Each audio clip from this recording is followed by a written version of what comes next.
な整備ミスによりたった4ミリに満たない1本のボルトがスタリオンのパワーを抑えつけた。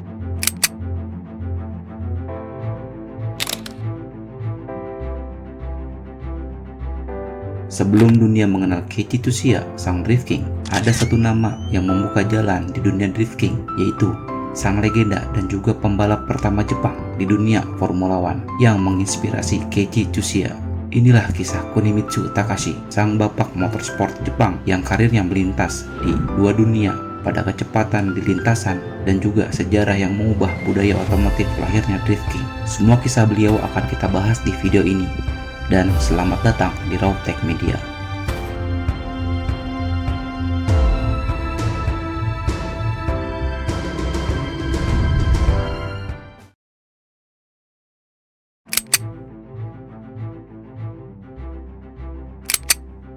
Kunimitsu Takashi atau dipanggil Kunisan lahir di Koganei, Tokyo 29 Januari 1940.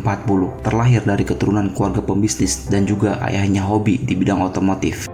Kunimitsu Takashi memulai debut awalnya di usia 18 tahun yang memenangkan kejuaraan All Japan Clubman Race menggunakan BSA 350 Gold Star dan juga diberi gelar pertama sesuai motor yang ia kendarai. Balapan ini dilaksanakan di pegunungan Asama Volcano Race. Walaupun masuk di kelas junior, Kunimitsu Takashi berhasil memenangkan juara di kelas junior di balap ini dengan satu putaran. Di balapan inilah namanya mulai terkenal di era awal otomotif Jepang tahun 1958. Di usianya ke-18 tahun, ia banyak mendapatkan berbagai kejuaraan mulai dari kelas 125cc sampai di kelas 500cc.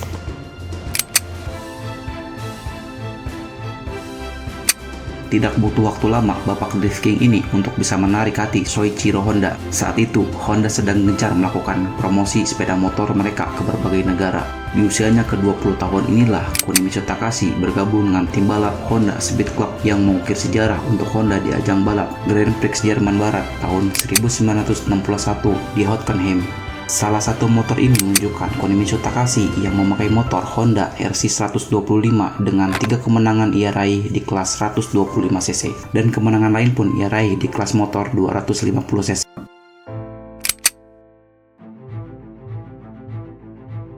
Di tahun 1962, Kunimitsu Takashi mulai terlihat menurun skill performanya di dunia balap motor. Yang sebelumnya, bapak drifting ini banyak kemenangan berturut-turut di Grand Prix Spanyol dan Prancis. Di tahun ini, rencana beliau tidak berjalan dengan mulus untuk menjadi bintang balap di Isle of Man Titi. Tahun 1962, dua ronde berhasil ia selesaikan finish dengan mulus. Kecelakaan fatal pun terjadi di ronde ketiga yang hampir merenggut nyawa Kunimitsu Takashi. Dan semenjak kecelakaan itu beliau tidak pernah menjuarai balap di semua kelas di tahun 1963 yang hanya mendapatkan peringkat ke-9 di kelas 250cc dan ke-7 di kelas 125cc secara menyeluruh.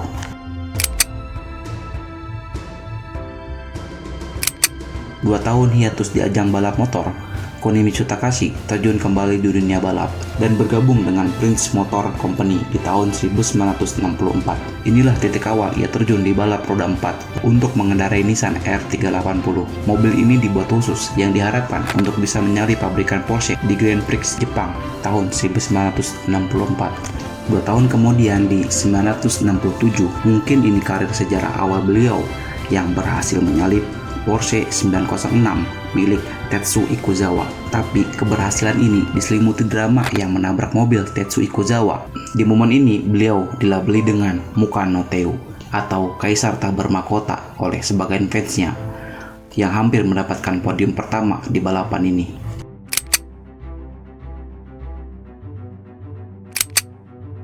Selang beberapa tahun di karir balap mobilnya, tahun ini mungkin ini tahun seorang Keiichi Tsuchiya atau biasa dipanggil Drift King terinspirasi oleh Kunimitsu Takashi saat terjun balap di kelas touring. Ya, kita tahu kelas balap ini juga membutuhkan kecepatan, trek lurus maupun tikungan patah. Tanpa disadari, ia sedang melakukan drift kala itu dengan mobil Nissan Skyline 2000 GTR yang menginspirasi Keiichi Tsuchiya.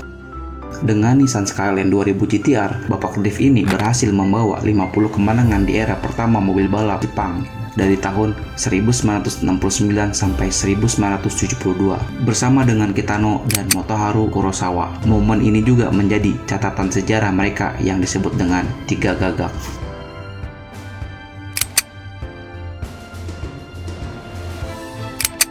Setelah banyak mencatat kemenangan di berbagai balap, akhirnya naik di kelas Formula One, tapi tidak mudah untuk naik di kelas ini. Kunimitsu Takashi memulai semua dari F2, F3000 hingga All Japan Endurance Championship di tahun 1975 dengan mobil Advanced Porsche 962C. Setelah kemenangannya 3 tahun berturut-turut, akhirnya di tahun 1975 ia pun mulai terjun di Formula One dengan mobil Tyrrell 007 hingga di tahun 1977, dan ia pun berhasil melibas semua calon pembalap F1 di Grand Prix Suzuka yang mendapatkan finish pertama.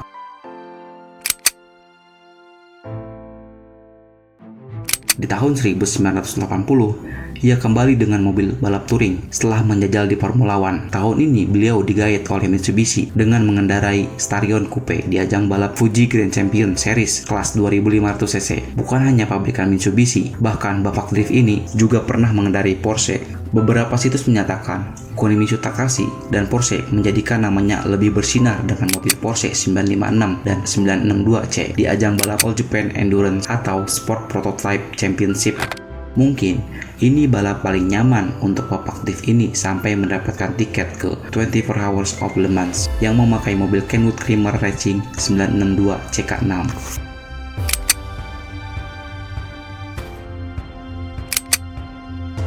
Terbentuknya Kunimitsu Team. Apakah ini angan dari seorang Keiichi Tsuchiya berkolaborasi dengan Kunimitsu Takashi yang akhirnya mendirikan Kunimitsu Team di tahun 1992 dan ditunjuk langsung menjadi co-driver tim Taisan Advance Skyline GTR. Mobil ini emang sengaja dipakai tim Taisan untuk mengkampanyekan Nissan GTR yang sebelumnya di tahun 1989 mobil ini emang mendominasi di balap All Japan Touring Car Championship. Tidak hanya GTR, tim Taisan pun menggunakan Porsche 911 yang terlihat di Spotland Sugo.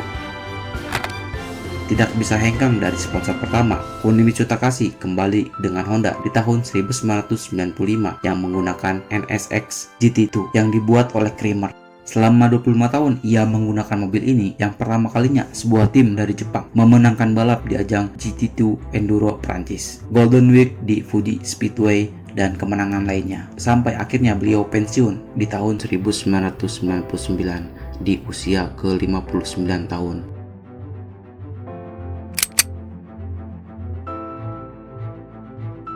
Semasa hidup Kunimitsu Takashi di dunia balap, beliau banyak mencatat sejarah di motorsport Jepang. Berbagai penghargaan ia dapat dari Kementerian Pendidikan, Kebudayaan, Olahraga, Sains, dan Teknologi Jepang. Bahkan di usianya ke-70 tahun, ia masih mencoba untuk terjun ke dunia balap seperti Super GT non-musiman di tahun 2011 pada kelas Legend Cup. Ini akhir kalinya beliau terjun di dunia balap yang akhirnya didiagnosis mengidap lipoma, dan kemudian beliau meninggal pada tanggal 16 Maret 2022 di usianya ke-82 tahun di Tokyo.